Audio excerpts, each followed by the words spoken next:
At ease, it's Tappy. So my last video went a bit fucking nuts with nearly 2,000 views in the first 48 hours, which made me think, you guys love being talked to. So to keep the gravy train going, prepare yourself for my 2-hour lecture on the Great British Government.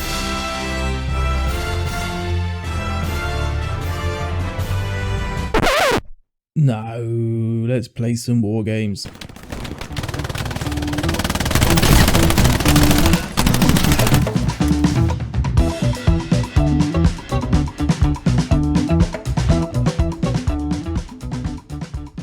At ease, Tappy's back. And it's here. The latest big update in Hell Let Loose, Falling Dark. Update 12 was released on PC this week. And my initial thoughts are a little bit meh, to be honest. But there's a lot of content to get through. I won't go over absolutely everything, but I'll talk about the things that I think are most interesting, probably what I think you'd want to know about. And as with every update, there's been a ton of bug fixes as well. The kind of stuff you don't really care about that much, but it is vital. And there's been a big change to the lighting and also object collision on maps like Kursk, Stalingrad 4, Hill 400, Hertzgen Forest, Zemeric Lease, Purple Heart Lane, Omaha Beach, and Carentan. And they will just give the game a little bit of a better feel, which is always good to see. And on top of that as well, there's quite a few audio effect updates, which are quite nice. The MG42, for instance, sounds completely different when you're being pinned down by it anyway. But getting into the meat of the update then, perhaps the least important thing is that all of the German tanks have had a bit of a skin change apart from the Puma. All of the Axis tanks now look pretty sexy, and let's just admire this magnificent hunk of metal which has now returned to the game. And on the subject of the Panther, I was pretty happy when I found out that it was being returned to the game, but there's a few things that I just don't quite understand. And I mean, I kind of get that they wanted to bring in this 2 heavy tank dynamic similar to what we've got on the US side, but when it costs the same as the Tiger and it has a similar powered cannon and similar armor, but it's significantly faster, then from what I've seen so far, this has just made the Tiger now completely obsolete. And I can see them removing the Tiger altogether and changing it to make it into that ultra rare sight that you don't see on a battlefield that often, that could really swing a game if used properly. But it's just a theory, I don't know. Hopefully we'll get an idea of that in coming weeks. And as we already knew was coming as well, the new American medium Sherman M4A375W is here. It looks okay. I think personally it looks a bit funny, almost like it's out of proportion. I don't know if that's just me, but it looks like it's got this absolutely massive body with just a tiny little turret stapled on top, and I don't know, it just looks a bit weird to me. But you know, your thoughts would be good on that. Let me know below in the comments. But the one thing you're going to hear tankers rejoicing about across the entire world is that the AT gun has now been nerfed, and it takes double the amount of time to deploy, and the damage output has been nearly halved from 600 down to 350. So hopefully we're not going to be seeing AT guns just dominating the entire game anymore. Alright, so now for the nice tender sweet bit of the update. New maps. Remagen is exactly like you'd expect, if I'm honest with you. It's a giant choke point which can very, very easily become a grind. That being said, every single game that I have played on it so far has resulted in one team managing to brute force their way through onto the other side of the bridge, which is really, really vital for this map to work.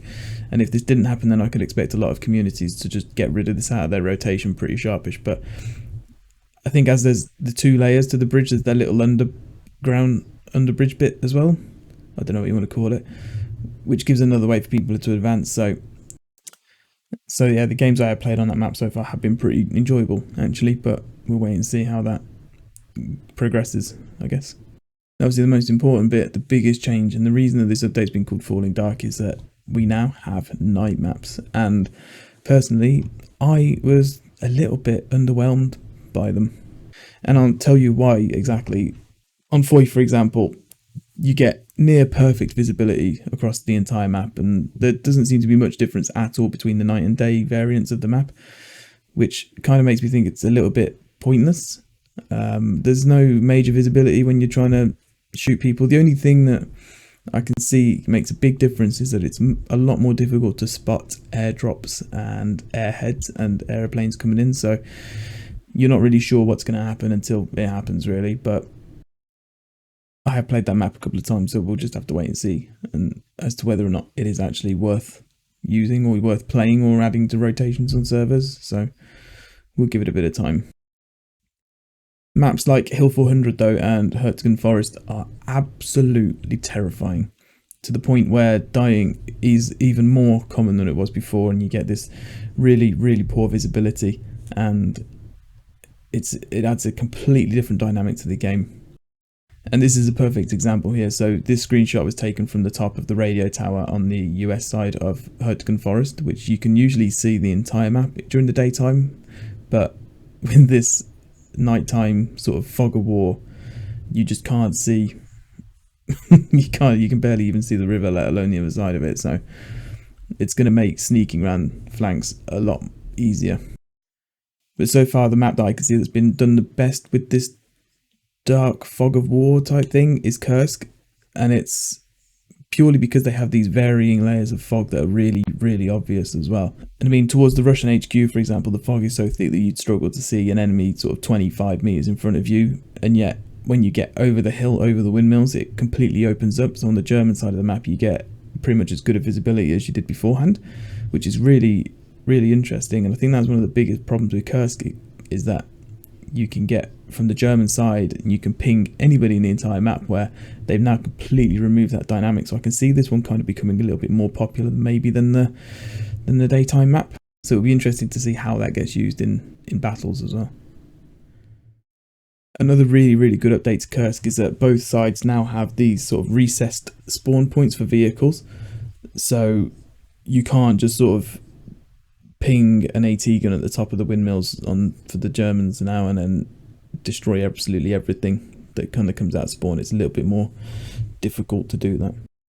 I will tell you one thing though that Hell Let Loose and Team 17 could really do now is pull off an absolutely amazing and terrifying Nazi zombie game mode.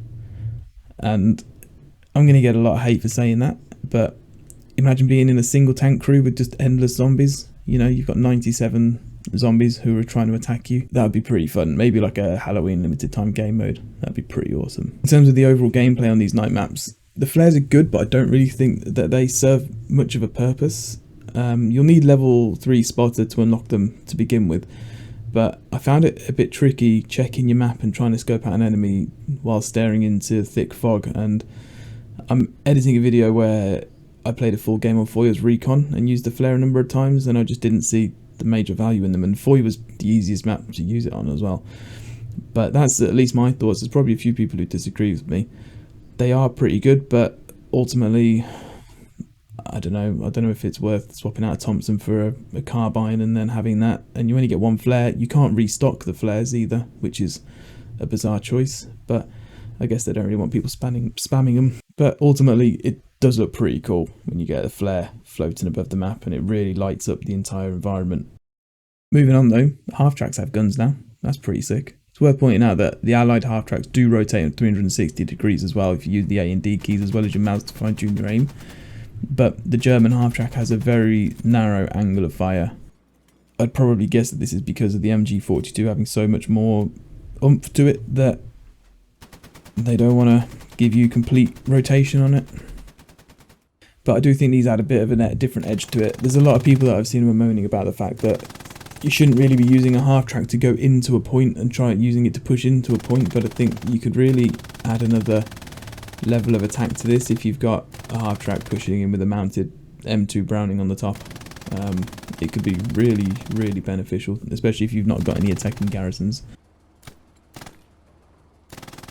And moving on to the support acts of this entire update is the precision strikes, and as I predicted, they are a very expensive ability. It costs 500 munitions and it has a 20-minute cooldown. Now, I've had a tinker around and I don't think that this is right. And here's why I say that. If you compare the potential damage output of a bombing run and the potential impact on a game of a bombing run compared to that of a precision strike, the bombing run is going to trump it hands down every single time. It costs half as much, well, not quite half as much, it costs, 300 munitions, and has a much greater area of impact, and it's only got a 10-minute cooldown. The precision strike costs 500 munitions with 20 minutes wait between them. It just seems a bit excessive in my opinion, and I think the only team that's really might benefit from this is the Soviets, because their rocket strike isn't quite as damaging as the bombing runs on the US and the German side, but then it's a lot of munitions and a lot of resource to waste, and it's kind of like an excessive version of the strafing run, which, let's face it, most people who have played Commander for more than a few hours realise is just a pointless ability, really. I just honestly cannot see this being used all that much in game, unless maybe you've just got a bunch of munitions left over, you've got nodes built, your team's doing really well and pushing on, you could probably just put one down for a laugh. Or if you've got that solo tanker that's really making a nuisance of himself on a point and not moving anywhere, then yeah, maybe you could probably use it on that. But other than that, I wouldn't be surprised if we see a massive cost reduction on that in the next quality of life update, just to make it a little bit more useful. And don't get me wrong, it's a really cool ability and it looks amazing, and yeah, it does have its use, but it just doesn't seem like it's been balanced properly, really, considering such a small area of impact as well, and it has a very limited use. Then I don't know, I just think it needs to be thought about a little bit more, personally. But in the meantime, if it does happen in a game, we can really enjoy watching that Stuka dive bomb, and I mean, it does look pretty spectacular, and the same goes for the rocket strikes as well, and the bombing strikes of the Americans. It just looks pretty cool. But I think I've waffled on enough anyway. That's about all I wanted to really discuss in the new update. There are a lot of other things. I've posted a link down below to the dev brief if you want to go and take a look yourself. In terms of this update coming out on console, there hasn't been any news as far as I'm aware. The devs are very quiet on that front. I think they wanted to get it out on PC first and see what happens, but they do obviously want to bring them two in parallel, so hopefully that further down the line, maybe for the next big update, we might see a little bit more. But for now, keep an eye out on my social channels. I always post updates on there as soon as anything comes about, so feel free to follow me on all those links down below. But obviously people want to know about the new update, and I'm not going to stay away from that, so I'm back now. I'm going to get some cracking on some new videos and new content for you. I do put a lot of effort into my videos, so guys, a follow or subscribe is free. It doesn't cost you anything. Show me some love and I'll repay you with some more videos as soon as I can. But that's all for now. So when you hear that Stuka coming overhead, you know you need to get away from that motherfucker pretty quick. Thanks for watching everybody, and I'll see you in the next one.